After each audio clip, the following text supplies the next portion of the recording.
Pernah nggak sih kita tuh ada di situasi yang bikin bingung? Antara ini bener apa salah ya? Kayaknya hampir semua orang pernah ngalamin deh. Gimana caranya kita bisa bedain mana yang baik dan mana yang dosa? Apalagi pas lagi ragu-ragunya. Nah, ternyata ada sebuah kisah luar biasa yang ngasih kita semacam kompas batin buat nentuin arah di saat-saat kayak gitu. Coba bayangin ya, ada seorang sahabat bernama Wabisyah bin Ma'bad, dia datang mau nemuin Nabi Muhammad. Tapi sebelum Wabisyah ngomong sepatah kata pun, Nabi langsung nanya duluan dengan pertanyaan ini. Tepat sasaran, langsung ke inti kegelisahan yang ada di hati Wabisyah. Beneran loh, Wabisyah itu belum ngomong apa-apa sama sekali.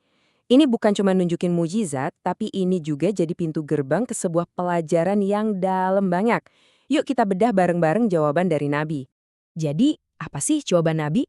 Beliau memulainya dengan ngejelasin apa itu hakikat kebaikan, atau dalam bahasa Arabnya albir. Sebenarnya kebaikan itu apa? Dan yang lebih penting, gimana sih rasanya di hati kita? Albir itu, wah ini bukan sekedar satu perbuatan baik aja. Para ulama ngejelasin kalau ini tuh istilah yang luas banget, mencakup semua jenis kebaikan, baik yang kelihatan dari luar maupun yang ada di dalam hati. Jadi ini tuh soal keutuhan diri, bukan cuma tindakan sesaat. Nah, Nabi mecah konsep ini jadi dua bagian yang nyambung banget.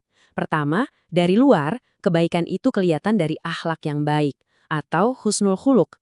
Terus yang kedua, dari dalam, dampaknya itu langsung ke perasaan kita. Jiwa jadi tenang, hati jadi tentram. Nah, ini dia intinya. Kebaikan yang sejati itu rasanya klik di dalam diri. Nggak ada konflik batin, nggak ada ragu-ragu. Inilah barometer internal pertama yang diajarin ke kita. Rasanya tuh adem, damai, pas kita ngelakuin atau mikirin sesuatu yang baik. Oke, sekarang kita balik ya. Kalau kebaikan itu rasanya damai, gimana cara kita ngenalin lawannya? Al-itsm, alias dosa. Nabi ngasih kita dua tanda yang jelas banget. Sama kayak kebaikan, dosa itu bukan cuma soal daftar jangan lakukan ini, jangan lakukan itu. Tapi dosa itu adalah sebuah pengalaman batin. Kita bisa kenali dari efeknya ke diri kita, baik di dalam jiwa maupun dalam cara kita berinteraksi sama orang lain. Ini dia tes 2 langkah yang praktis banget. Pertama, coba tanya ke diri sendiri, ini bikin gue gelisah atau ragu-ragu nggak ya? Ini tanda dari dalam. Kedua, gue bakal malu atau takut nggak ya kalau orang-orang baik yang gue hormati tahu soal ini? Nah, ini tanda dari luar. Kalau jawabannya iya untuk dua-duanya, itu sinyal kuat banget kalau perbuatan itu salah. Kontras banget kan bedanya? Di satu sisi, kebaikan itu nyambung sama akhlak yang baik. Bawaannya damai, tenang. Sebaliknya, dosa itu bikin konflik di dalam diri. Gelisah, ragu, dan ada dorongan buat ngumpet. Jelas banget ya? Nah, ini pertanyaan penting banget nih. Nasihat tanya aja hatimu kedengerannya indah, simple. Tapi, emangnya barometer internal kita ini selalu akurat? Ternyata ada syarat dan ketentuannya loh. Dan ini bagian paling penting dari semua pelajaran ini. Ternyata kompas batin kita ini, hati kita, cuma bisa berfungsi dengan benar dalam kondisi-kondisi tertentu. Jadi, apa aja sih syaratnya biar kita bisa percaya sama hati kita? Para ulama menjelasin, hati yang bisa jadi patokan itu ya hati yang bersih dan istiqomah. Hati yang belum kotor atau jadi keras. Soalnya, kalau hati udah biasa banget sama maksiat, kepekaannya itu bakal turun. Ibaratnya kayak alarm kebakaran yang baterainya udah habis. Udah nggak bunyi lagi buat ngingetin kita akan bahaya. Nah, ini nih poin kuncinya. Orang yang hatinya udah terbiasa sama dosa, dia nggak akan ngerasain gejolak atau keraguan lagi pas berbuat salah. Kenapa? Karena buat dia itu udah biasa, udah jadi kebiasaan. Sensitivitas moralnya jadi tumpul. Jadi kompasnya itu perlu terus dikalibrasi dengan iman dan kebaikan biar tetap akurat. Oke, jadi gimana nih kita ngerangkum semuanya?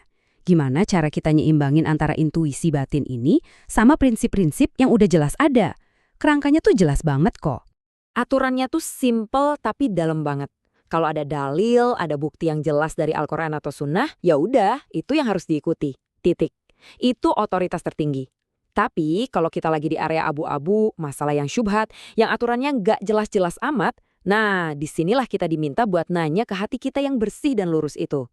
Jadi, ini dia toolkit moral yang bisa kita bawa pulang. 1. Pakai perasaan kita. Kebaikan itu rasanya damai, dosa itu rasanya gelisah. 2. Cek kondisi kompasnya. Pastiin hati kita bersih dan lurus. Dan yang ketiga, selalu utamain peta. Dalil yang jelas dari wahyu adalah pegangan utama yang gak bisa ditawar. Kalimat penutup dari hadis Wabisyah ini, wah, bener-bener kuat banget. Intinya, untuk urusan yang remang-remang, yang gak jelas, sekalipun semua orang di sekitar kita ngasih pendapat atau fatwa, fatwa yang paling benar itu datang dari hati nurani kita yang lurus. Ini tanggung jawab pribadi yang besar banget. Dan ini jadi bahan renungan buat kita semua kan? Di dunia yang serba bising, yang isinya opini macem-macem, kapan terakhir kali kita bener-bener berhenti sejenak buat dengerin bisikan hati kita yang paling dalam dan tulus?